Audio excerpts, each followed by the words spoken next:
발락이 이스라엘에 대한 저주를 유도하기 위해 이제 택한 두 번째 장소는 비스가 꼭대기에 있는 소빔 들판 이었다라고 14절에 소개하고 있습니다.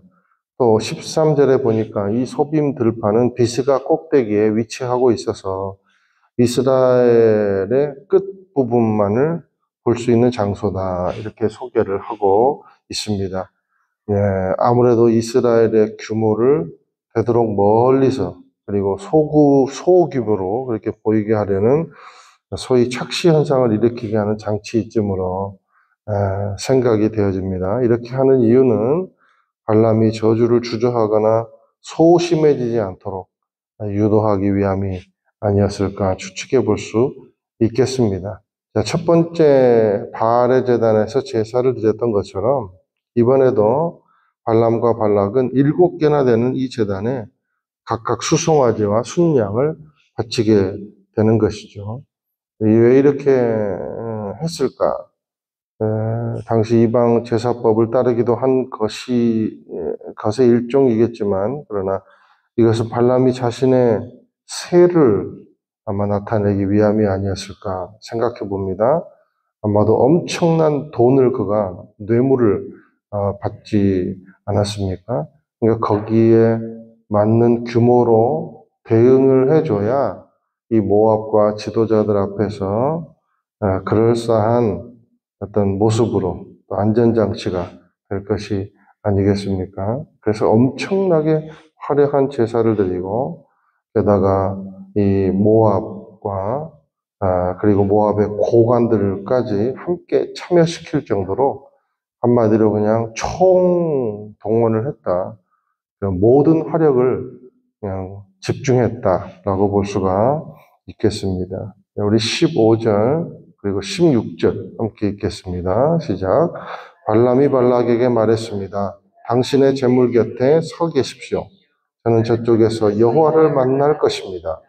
여호와께서 발람을 만나셔서 그 입에 말씀을 넣어주시고 말씀하셨습니다. 발락에게 돌아가 그에게 이 말을 전하여라. 자, 발람이 모든 주술적인 능력을 다 발휘해가지고 하나님의 마음을 이렇게 회유하려고 해보았지만 하나님의 대답은 였다는 것이죠. 나는 반석 같은 존재여서 절대로 내가 한 말을 돌이킬 수 없다. 내가 이스라엘을 향한 나의 마음을 절대 돌이킬 수 없다. 그것이 하나님의 대답이었던 것이죠. 그래서 그 말을 그대로 전한 내용이 19절, 20절입니다. 우리 함께 한번 또 19절, 20절 읽겠습니다. 하나님은 사람이 아니시니 변덕스럽지 않으시고 사람의 아들이 아니시니 마음을 바꾸지 않으시니라. 그분이 말씀만 하시고 실행에 옮기지 않으시겠으며 약속만 하시고 이루지 않으시겠는가? 나는 축복하라는 명령을 받았다. 그분이 축복하셨으니 내가 바꿀 수 없다. 자, 여기서 여기 19절에 변덕스럽지 않으시고, 이 말은 거짓말하지 않으신다라는 말입니다. 하나님은 거짓말하지 않으신다. 사랑하는 여러분, 하나님은요 거짓말하지 않으세요. 그러니까 이 말은 하나님의 우리를 향한 축복은 절대 공수표가 아니다라는 겁니다. 그냥 우리 기분 좋게 해주려고, 격려해 주려고 하는 말이 아니다는 것이죠. 우리는 마음속으로 딴 생각을 가지면서 겉으로 막 위로해 주고, 우리의 마음과 다르게 막 우리의 입이 그렇게 행할 때가 있지 않습니까? 그렇죠? 참 많이 있죠. 근데 하나님은 그런 분이 아니시다라는 겁니다. 하나님은요, 하나님의 약속은 유혹당하지 않습니다. 하나님은 약속을 가지고 사람하고 밀당하지 않으십니다. 이분이 하나님이시라는 거죠. 하나님은 축복의 소재를 가지고 마치 축복을 무기 삼아서 사람을 겁박하거나 내기를 하거나 우리의 행위에 따라서 약속을 폐기해버리거나 소각시켜버리지 않으시는 분이시다 라는 겁니다. 그 증거가 21절 인 거예요. 우리 21절 한번 읽을게요. 시작. 그분은 야곱에게서 허물을 보지 않으시고 이스라엘에게서 잘못을 보지 않으셨다. 그들의 하나님 여호와께서 그들과 함께 하시니 왕을 부르는 소리가 그들 가운데 있다. 야곱에게서 허물을 보지 않으시고, 하필이면 야곱이라는 사람을 빗대어서 끌어들여서 하나님이 말씀을 하십니다. 자, 야곱은 여러분 어떤 사람입니까?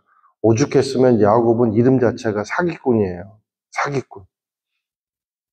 야곱은 하나님과 그 딜을 한 사람입니다.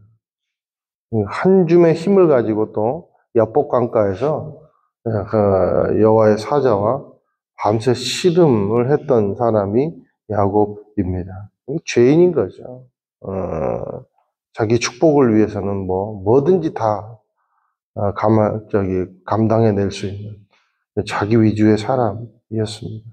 그래서 성경 인물 중에요, 우리가 가장 죄인과 가까운 모습, 우리 자신과 가까운 한 인물을 찾아라 그러면 100이면 100 거의가 야곱을 찾습니다. 그만큼 우리와 닮아있는 친근감 있는 죄인이 야곱이다. 우스갯소리지만 그런 사람이 야곱이에요. 그런데 오늘 말씀이 은혜로운 게 뭐냐면 야곱에게서 허물을 보지 않으셨다. 또 이스라엘에게서 잘못을 보지 않으셨다. 그렇게 말씀하고 있어요. 야곱과 이스라엘은 같은 의미잖아요. 야곱이 이스라엘이고 이스라엘이 야곱이잖아요. 하나님과 겨루어서 살아남았다 또는 이겼다 이런 의미가 이스라엘이라는 의미입니다. 그러니까 이스라엘이라는 국가의 뜻이 그거예요. 하나님과 겨루어서 살아남았다. 그런 의미입니다. 자, 이런 죄인을 대하는 하나님은 그를 어떻게 대합니까? 잘못을 일일이 지적하고 막 반은 죽여놓고 벼랑 끝에다가 데려다 놓고 막 떨어뜨리고 막 행위를 낱낱이 파헤쳐가지고 네 자신이 얼마나 부끄러운 존재인 줄 아느냐 막 그러고 멱살 잡고 내가 한번 비디오로 보여줄까 그렇게 해서 사람을 부끄럽게 하는 분이 아니다라는 거예요. 야복 강가에서 씨름할 때도 그 힘없는 야곱을 인하여 져주시는 하나님이라는 겁니다. 야곱의 그 간절함을 보고 왜 그렇습니까? 왜 그럴까요, 도대체? 그러니까 하나님은요, 우리의 아버지가 되시지 않으면 이럴 수가 없다는 거죠. 우리가 그분의 자녀이기 때문에 그렇다라는 거죠. 이게 자녀와 부모와의 관계가 아니면 이게 이럴 수가 없는 거예요. 어떤 독재자가, 어떤 왕이 이렇게 행할 수가 있겠습니까? 그래서 여기 오늘 21절에 잘못을 보지 않으셨대요. 그러니까 이 말은 잘못이 없어서 도저히 찾을 수가 없었다 이 말이 아니잖아요. 우리가 뉘앙스만 딱 봐도 잘못이 차고 넘치지만 행위를 보지 않고 자녀됨의 존재로 인정해 주었다는 겁니다.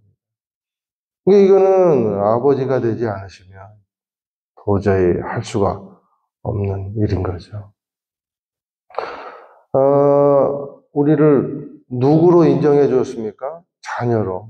예수 피값 주고 사신 자로 인정해 주셨다라는 의미가 바로 잘못을 보지 않으셨다. 이런 의미입니다. 이 우상이 이렇게 할 수 있겠습니까? 실제적으로 관계하시는 하나님만이 이 일을 하시고 이 축복의 약속을 이루실 수 있는 것이죠. 그러므로 저와 여러분이 예수 믿고 기도하고 차원이 다른 사람으로 초대된 것은요, 우리가 잘나서 그런 게 아니라는 거예요. 절대로. 예수 안에서 일방적인 약속 안으로 초대되었기 때문에 우리가 예배하고 간구하고 때로는 막 때를 쓰고 그리고 잘못 범하여 혹이라도 죄 가운데 거할지라도 잘못을 보지 않으시려고 애를 쓰시는 하나님의 인자하심을 거기서 만날 수가 있다라는 거죠. 아끼지 않으시는 하나님의 축복된 존재가 저와 여러분의 실존임을 기억하게 되시기를 주님의 이름으로 축원을 드립니다. 그래서 우리 오늘도 다른 것에 이끌리는 삶이 아니라 이 반석이 되신 하나님께 이끌려 존귀한 존재, 존귀한 삶을 살아드리는, 그리고 하나님의 영광에 참여하는 그런 귀한 능력 있는 존재가 되시기를 주님의 이름으로 축원을 드립니다.